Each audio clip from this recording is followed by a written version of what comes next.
In the annals of aviation history, few events are as haunting and instructive as the Tenerife Airport disaster of 1977. This fateful collision between two Boeing 747s, operated by KLM and Pan American World Airways, Pan Am, respectively, resulted in the loss of 583 lives and remains the deadliest accident in aviation history. Set against a backdrop of dense fog and miscommunication, the tragedy unfolded on the afternoon of March 27, 1977, at Los Rodeos Airport, now Tenerife North Airport, in the Canary Islands. A series of unfortunate events, compounded by human error and inadequate airport infrastructure, culminated in a catastrophic runway collision that shook the aviation world to its core. This account delves into the sequence of events leading up to the disaster, exploring the crucial decisions, missteps, and environmental factors that contributed to the collision.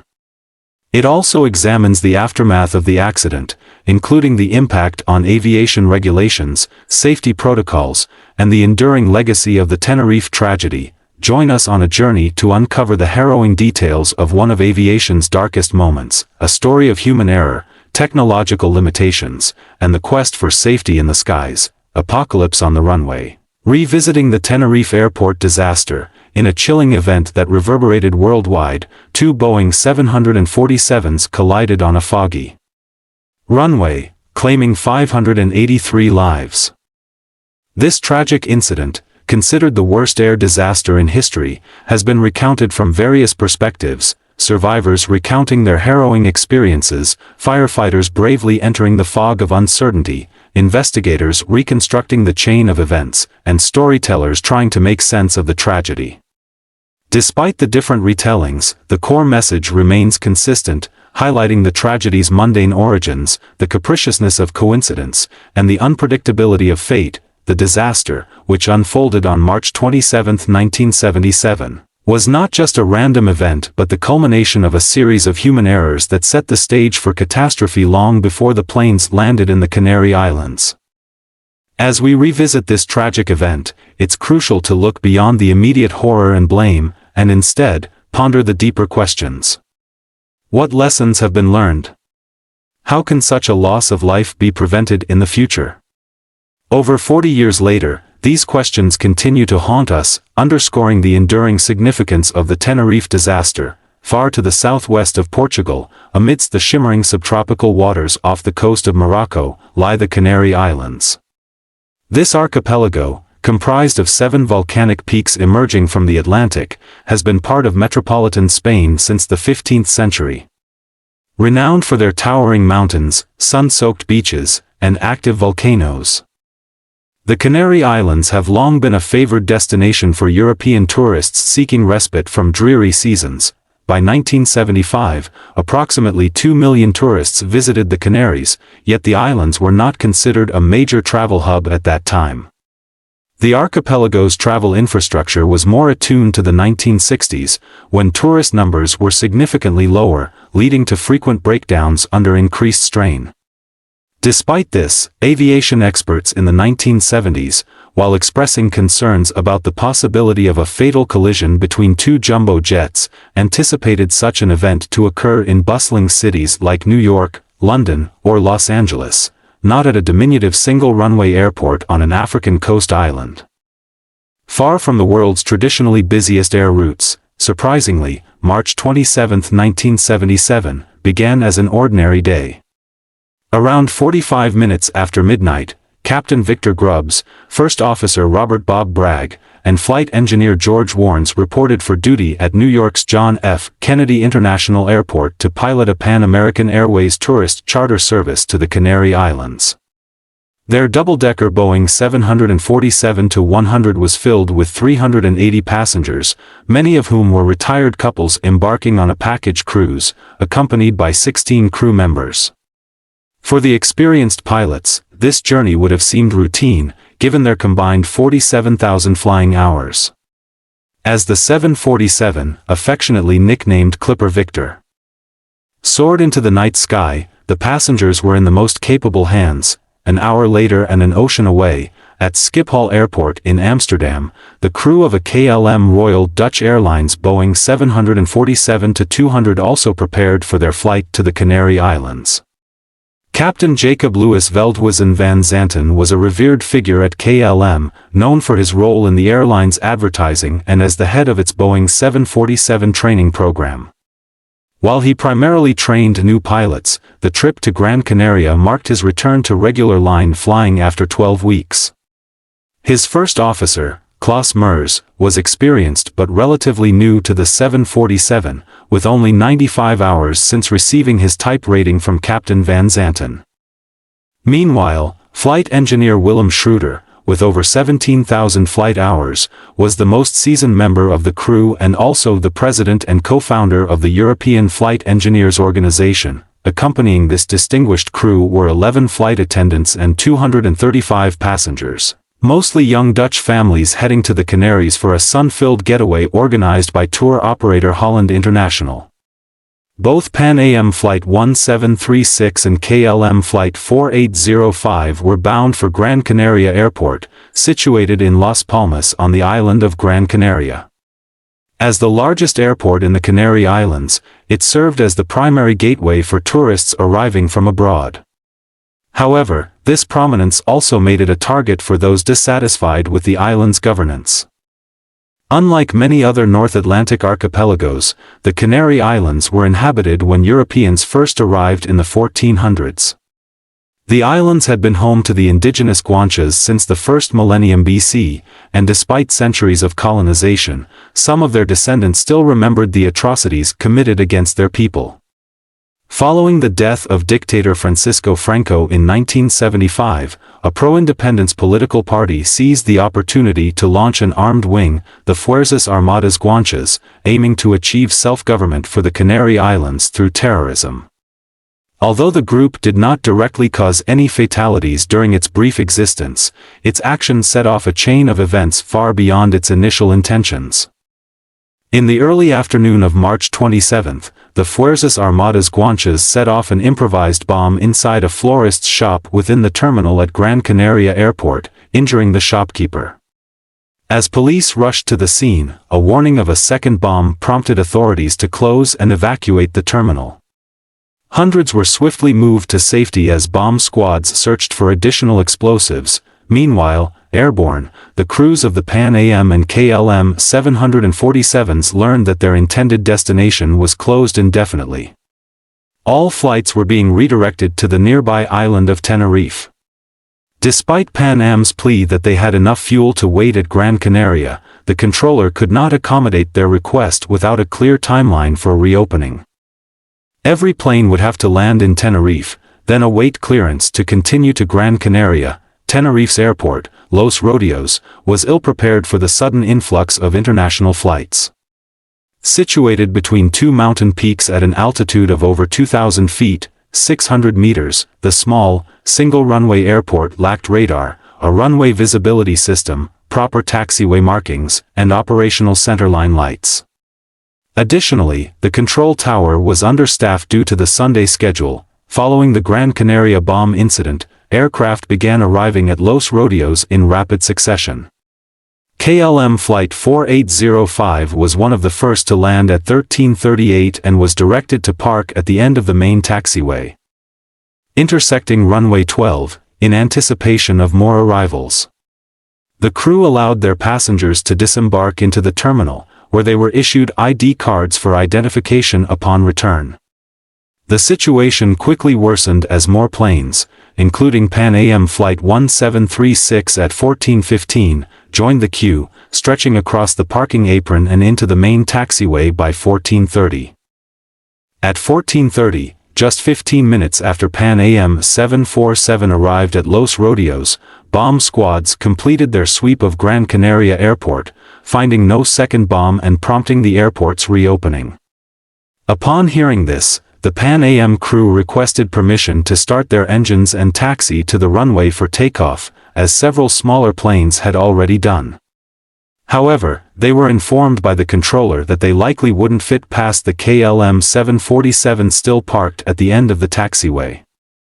Additionally, they couldn't turn around and taxi in the other direction due to space constraints. The Pan Am pilots, who had been on duty all day, were eager to depart, but their hopes were dashed when First Officer Bob Bragg and Flight Engineer George Warnes determined that the clearance between the KLM's wing and the edge of the taxiway was too narrow by 4 meters. Meanwhile, the KLM crew faced their own dilemma. A 1974 Dutch law established strict flight duty time limits, with pilots facing criminal liability for exceeding them. Additionally, a 1976 law complicated the calculation of these limits, requiring pilots to call the company to ascertain their limits. At Los Rodeos, a KLM dispatcher advised that if they could depart Gran Canaria by 1900 hours, they should stay within limits, but they needed to call again later to confirm. If they couldn't make it, they would have to cancel the flight, finding accommodations for all passengers and crew on a small island during peak tourist season. However, rounding up all the passengers proved challenging and ran until 1600 hours. An hour and a half after Gran Canaria reopened, as frustration mounted on both planes, KLM Captain Jacob van Zanten made a decision to further delay their departure from Tenerife but potentially reduce their overall duty time. He opted to fuel up with an additional 55,500 liters of fuel, enough to return to Amsterdam directly from Tenerife. Van Zanten anticipated long refueling queues in Gran Canaria due to diverted flights, making refueling at Tenerife seem more practical. Subsequent reports conflicted on whether this extra fuel was necessary. Throughout the afternoon, the weather at Los Rodeos deteriorated steadily. Tenerife's geography places it directly in the path of Atlantic winds, leading to unpredictable conditions on the island's upwind slope. This becomes especially problematic in the saddle between the island's main mountain ranges, where the terrain channels clouds over Los Rodeos Airport at high speeds. By the time KLM Flight 4805 began refueling around 1600 hours, clouds were racing over the airport, causing sporadic low visibility. Both flight crews knew that if visibility dropped below the minimum for takeoff, they would be stranded on Tenerife overnight. At 1651, KLM Flight 4805 completed refueling and requested clearance to start its engines, followed by Pan Am Flight 1736 just 20 seconds later. After final checks and engine run-ups, the KLM 747 taxied onto runway 12. Due to the prevailing westerly wind, both aircraft needed to take off from runway 30, requiring them to taxi to the far end of the runway for turnaround. However, the decreasing visibility and the numerous parked aircraft on the taxiways complicated this process. The controller struggled to manage the large 747s, initially uncertain about the best taxi route. Eventually, he instructed the KLM crew to backtrack up the runway in the wrong direction, then make a 180-degree turn at the far end. 4 minutes later, he cleared the Pan Am 747 to follow the same path but to turn off at the third exit, the closest one not blocked by parked planes. Captain Grubbs voiced his disapproval of taxiing on the runway before the KLM plane had departed but decided against pressing the issue with the controller, who appeared to have a limited grasp of English. As both 747s crept along the runway amidst swirling fog, the controller and the two crews lost sight of each other. Without ground radar at the airport, the controller relied on pilot reports to track the 747s. However, for the pilots, determining their location and direction was challenging. Visibility fluctuated rapidly between 100 and 900 meters, and the taxiways lacked signage or painted numbers. Adding to the confusion, the controller's strong Spanish accent made it difficult for the Pan Am crew to understand his instructions. When the controller mentioned "leave the runway third on your left," the Pan Am pilot spent 2 minutes trying to clarify if he meant first or third. Meanwhile, the controller asked the KLM crew, KLM 4805, "How many taxiways did you pass?" "I think I just passed Charlie 4 now," First Officer Mers replied, noting what seemed to be the fourth and last taxiway to his left. "Okay, at the end of the runway make 180 and report, ready for ATC clearance," the controller instructed. after several confusing exchanges. Pan Am First Officer Bragg sought clarification, asking, "Would you confirm that you want the Clipper 1736 to turn left at the third intersection?" "The third one, sir. 123, third one," the controller reiterated. "That's what we need, right?" Captain Grubbs confirmed. "Uno, dos, tres," flight engineer Warnes affirmed. As the Pan Am crew completed their taxi checklist, the KLM 747 reached the end of the runway and commenced its careful 180-degree turn.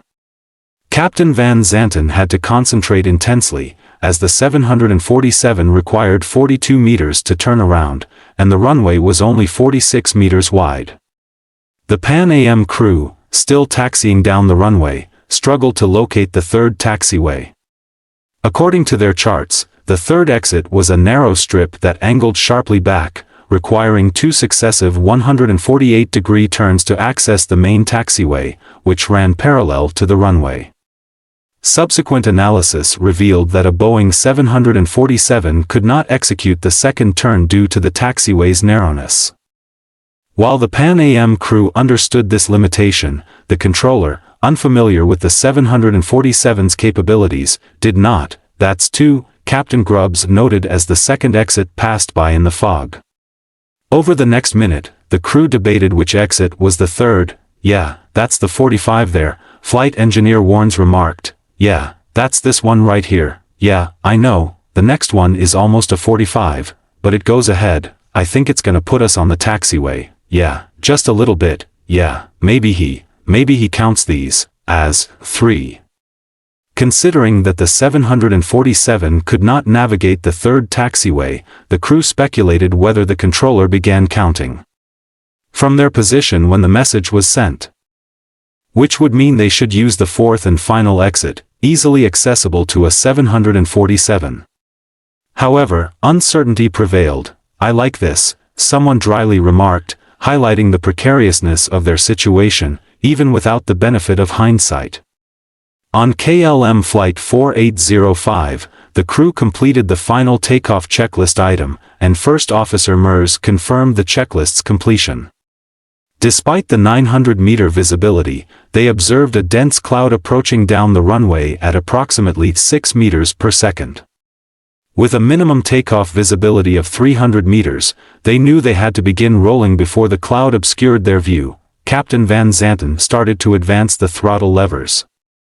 But First Officer Mers interjected, "Wait a minute, we do not have an ATC clearance." Van Zanten immediately pulled the throttles back to idle. "No, I know that," he responded.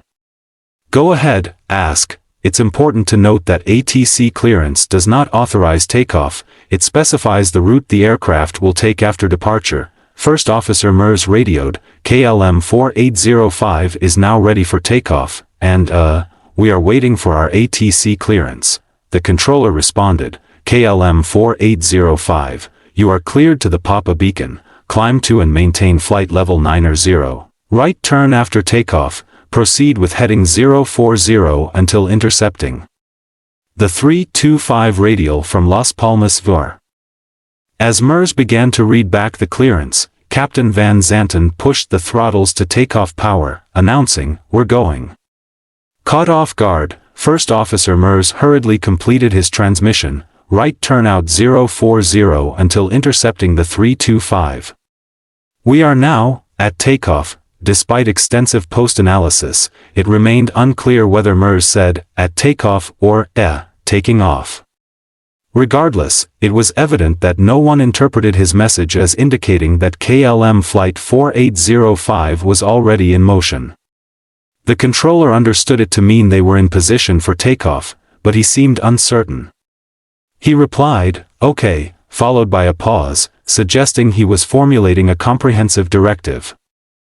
After 2 seconds, he continued, "Stand by for takeoff, I will call you." Simultaneously, First Officer Bragg on the Pan Am, assuming the pause signaled the end of the transmission, keyed his mic and reported, "And we're still taxiing down the runway, the Clipper 1736. In an unfortunate coincidence, the simultaneous transmissions on the same frequency caused interference. resulting in a loud squeal in the KLM cockpit that partially obscured the words underneath.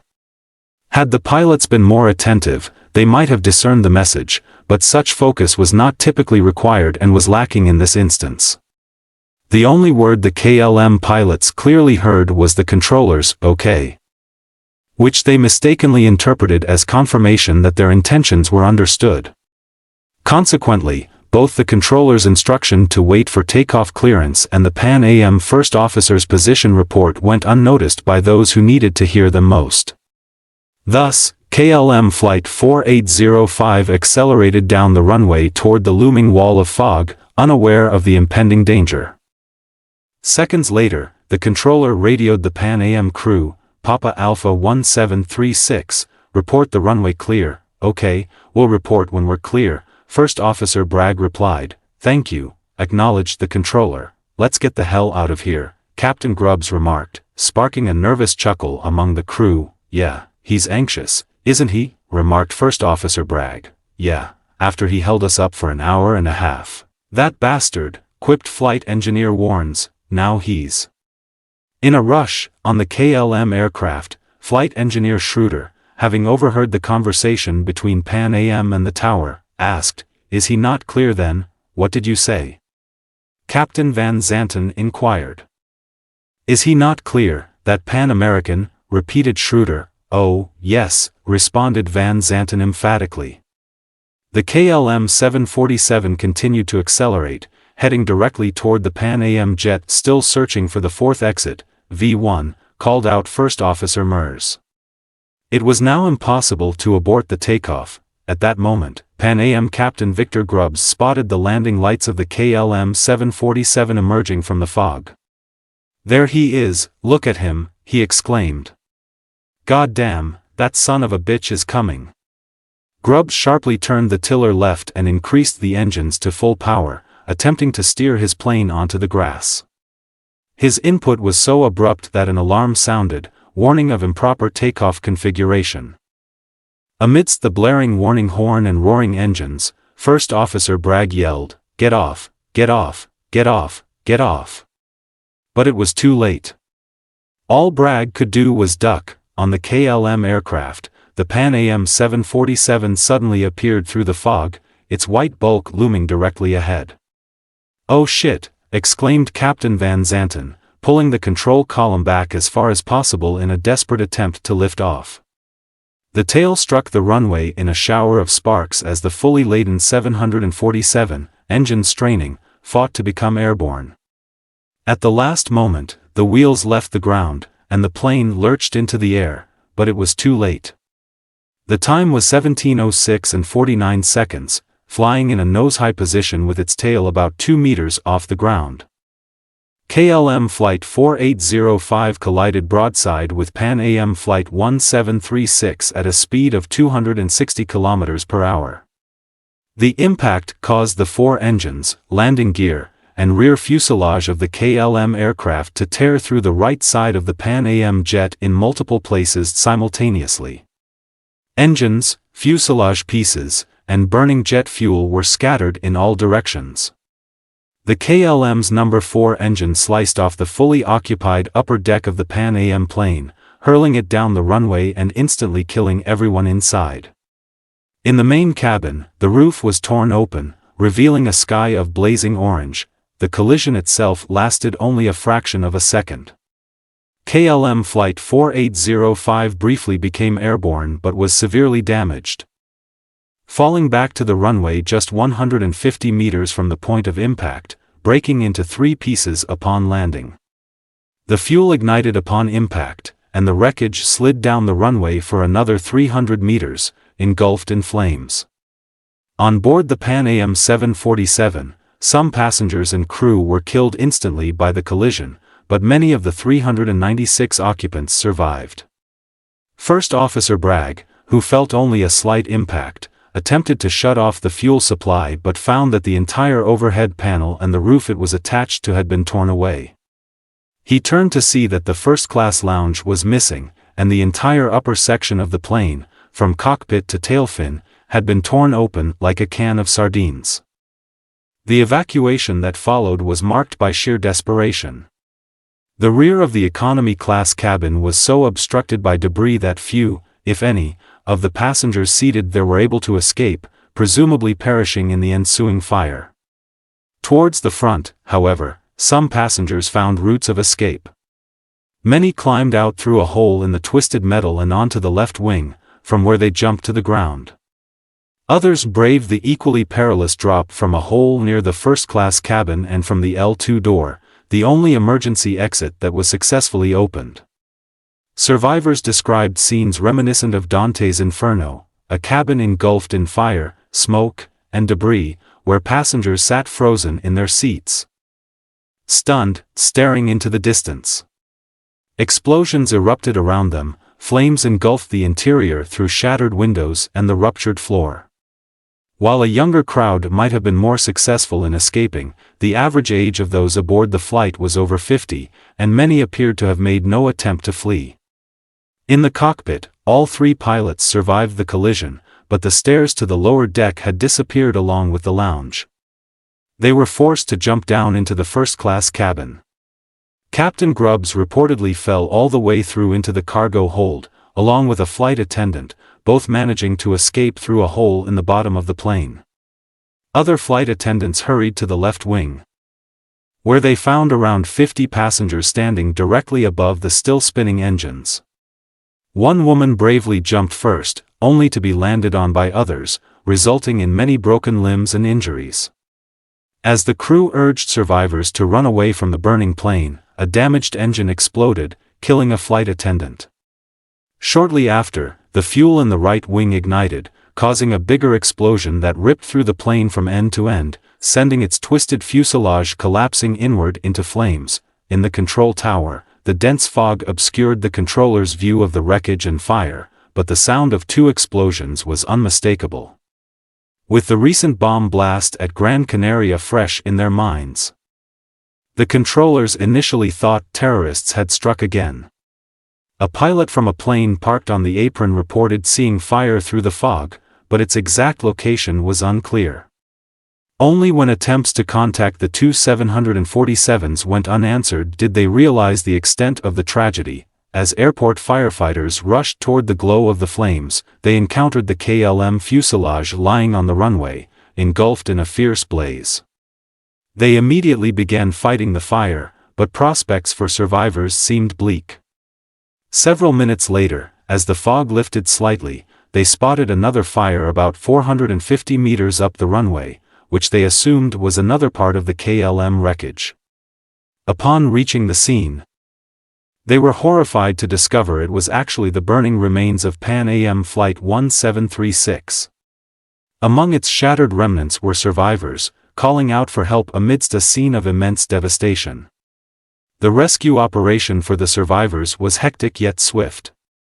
The 5 ambulances initially at the airport quickly filled up, and several people had to be transported to the hospital in private cars.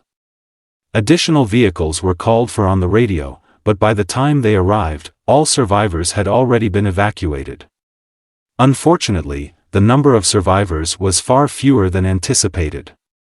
Out of the 248 individuals aboard KLM Flight 4805, none survived. Investigators later determined that while the impact itself was not overly violent, the fire spread so rapidly that hardly anyone had the opportunity to leave their seat, let alone open an exit door. On Pan Am Flight 1736, where fire was also the main cause of death, the loss was even greater. Initially, 327 of the 396 passengers and crew were reported dead, but this number later rose to 335 as several severely burned victims succumbed to their injuries. Ultimately, only 61 survived, including all the Pan Am pilots. The final death toll was officially set at 583, but in the chaotic aftermath, reported numbers ranged from 530 to over 600 as authorities struggled to reconcile the numerous missing persons with the remains recovered at the Los Rodeos hangar. Regardless of the exact count, it was evident from the outset that the crash was the deadliest in aviation history, surpassing the 346 fatalities of the 1974 Turkish Airlines Flight 981 crash. Unlike many large-scale accidents where victims come from various parts of the world, the majority of those who perished in the Tenerife disaster were from just two locations, California and the Netherlands. Both communities were united in shock and grief, as were the residents of the Canary Islands, who, despite losing few of their own, were stunned that such a tragedy could occur in their midst. Statements released by the Fuerzas Armadas Guanches, whose bomb had set off the chain of events, expressed genuine horror at the accident's scale and denied any intention to cause such destruction. However, these statements were later contradicted by the group's leader, from exile in Algeria, claimed that the deceased tourists should not have visited the islands during a time of armed struggle. As investigators from Spain, the Netherlands, and the United States converged on the island of Tenerife, they were met with the aviation industry's worst nightmare, the fatal collision of two heavily loaded jumbo jets. The crash site resembled a scene from Doomsday, with the smoldering wreckage of the Pan Am jet protruding from a heap of charred metal, and debris from both planes scattered along the runway for hundreds of meters. Some of the KLM's engines and pieces of the Pan Am's right side were found as far as the second wreckage site. Where the KLM plane lay shattered into several pieces, its burnt-out fuselage standing eerily above a field of blackened debris. How could such a catastrophe have occurred? Who was at fault? The world clamored for answers, but they would be far from simple. The sequence of events leading to the crash was absurdly long. Initially, neither plane was supposed to land on Tenerife. They were diverted there after Gran Canaria's closure. The KLM's parking position blocked the Pan Am from taxiing past, despite being ready to depart much earlier.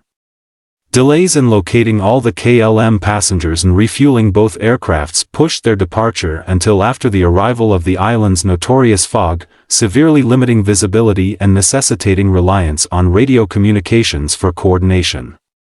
A series of misunderstandings followed. The Pan Am crew, convinced they wouldn't be directed onto a too-narrow taxiway, missed their exit, while the KLM captain, apparently misunderstanding a clearance, initiated takeoff without permission. Simultaneous warnings that could have alerted him to his error cancelled each other out, leading to him hearing neither. This was the sequence of events, but unraveling why it happened would prove to be a far more complex and contentious task. The central question in the investigation was why KLM Captain Jacob van Zanten took off without clearance.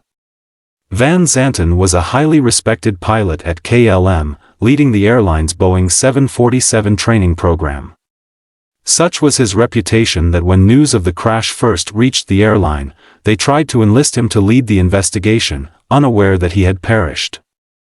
How could someone of his caliber make such a fundamental error? The issue with Van Zanten stemmed from his training-focused role over the past decade, where he primarily conducted simulator training flights, with minimal real flights to maintain his type rating.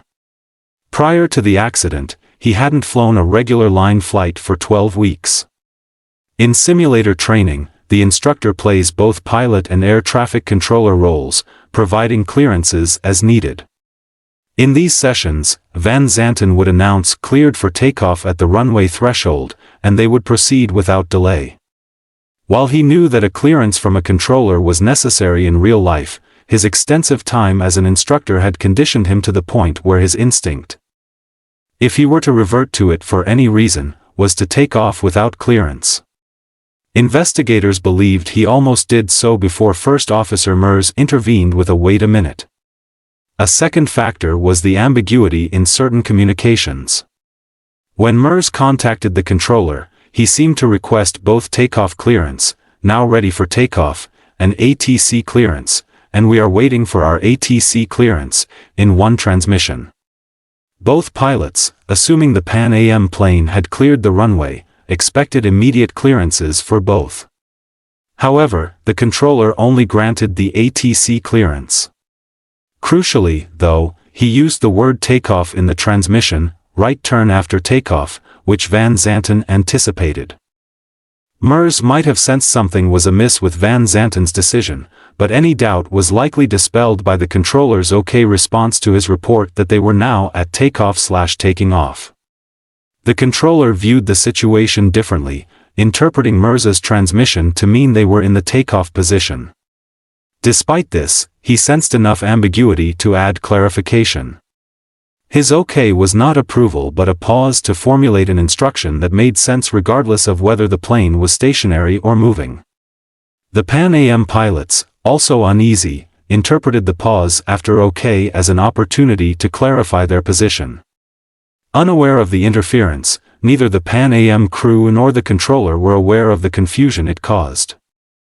The KLM crew, hearing distorted voices beneath the squeal, likely dismissed it as irrelevant chatter from another frequency.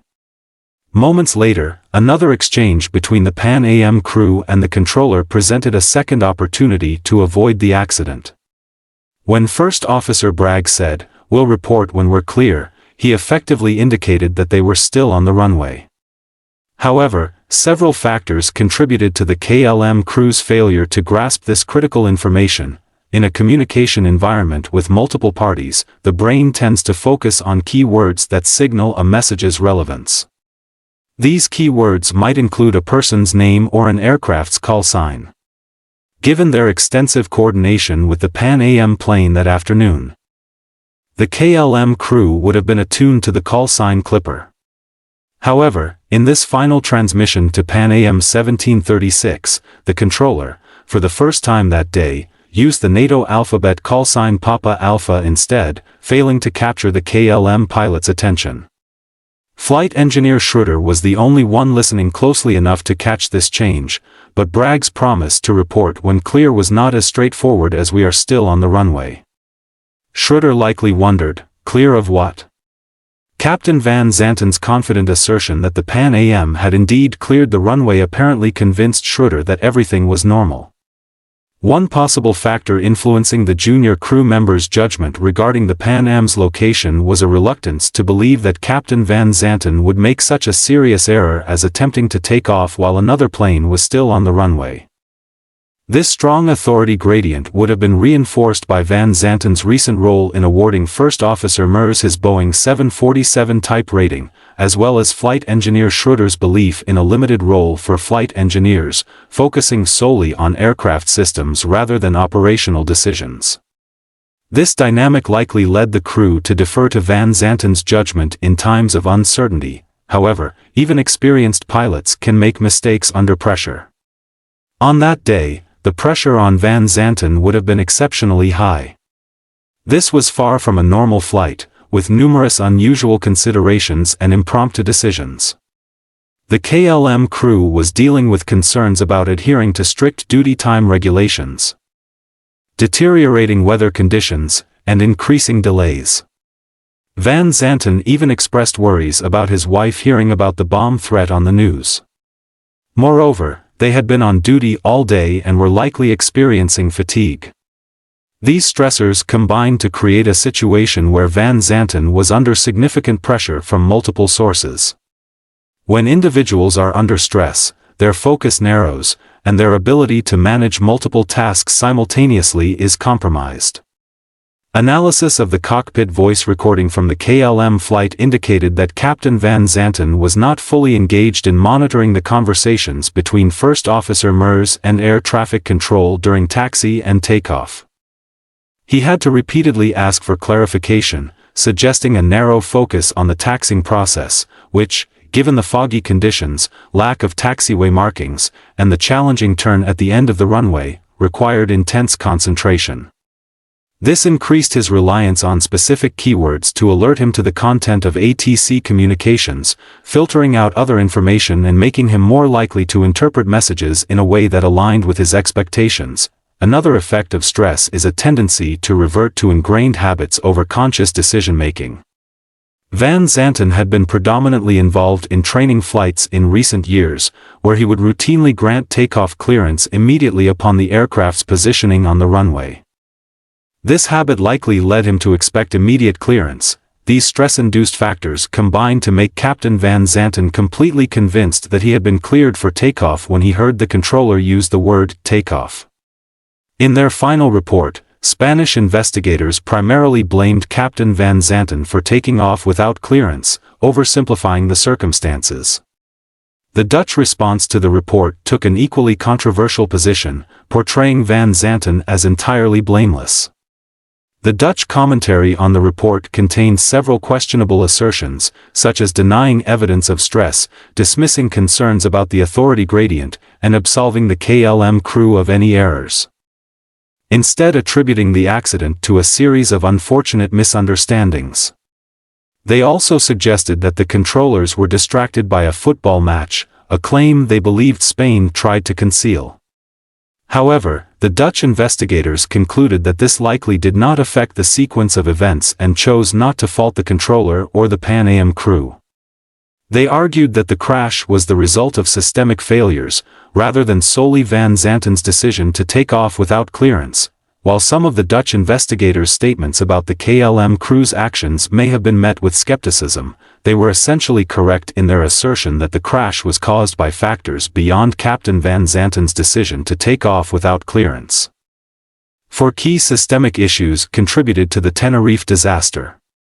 Firstly, the criminalization of procedural violations, exemplified by Dutch flight duty time laws, added stress to crews, leading to suboptimal decision-making. This trend reflects a broader societal pressure to criminalize errors that should be addressed internally by airlines. Secondly, cockpit hierarchies were unbalanced, with captains often holding unquestioned authority. This culture of deference inhibited junior crew members from voicing concerns or questioning the captain's decisions, as seen in the Tenerife tragedy. Thirdly, imprecise radio communications and ambiguous language contributed to misunderstandings between the air crews and controllers.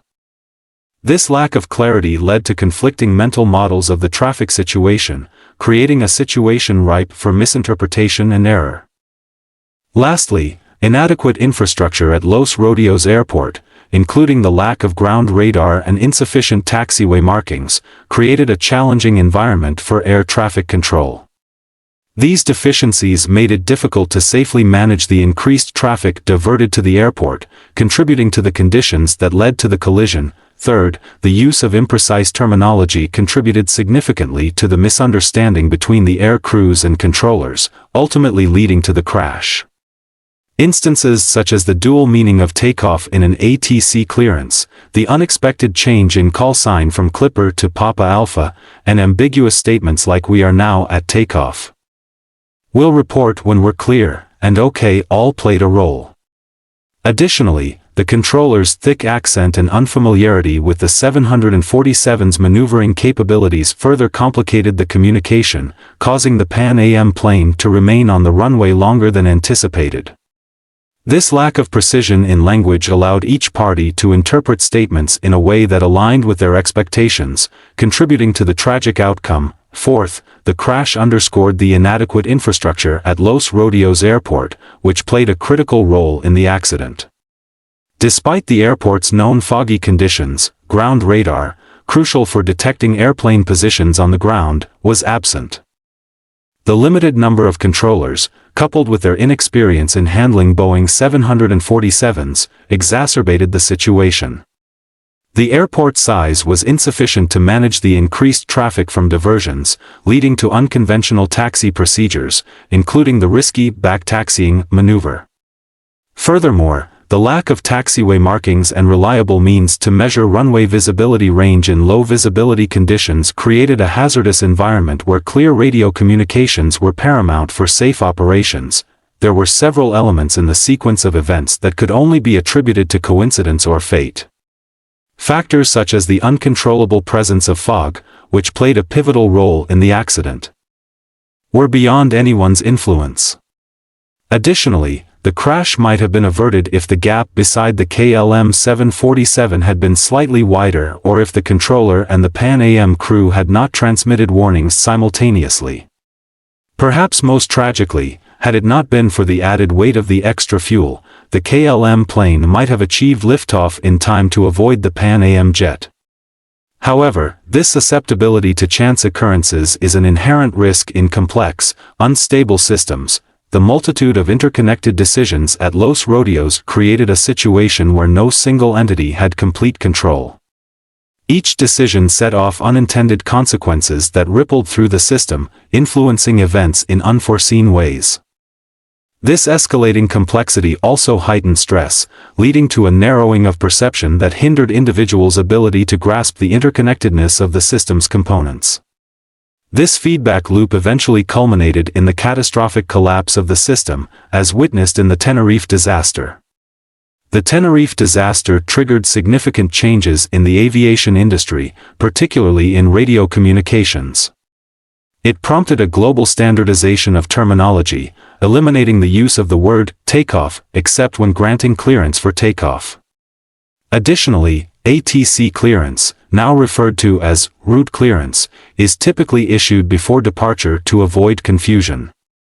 The crash also prompted the widespread adoption of taxiway markings, which were sometimes absent at smaller airports in 1977 but are now standard at all airports. The disaster is often credited with catalyzing the development of Crew Resource Management, CRM, a set of strategies aimed at promoting open communication and optimal task distribution in airline cockpits.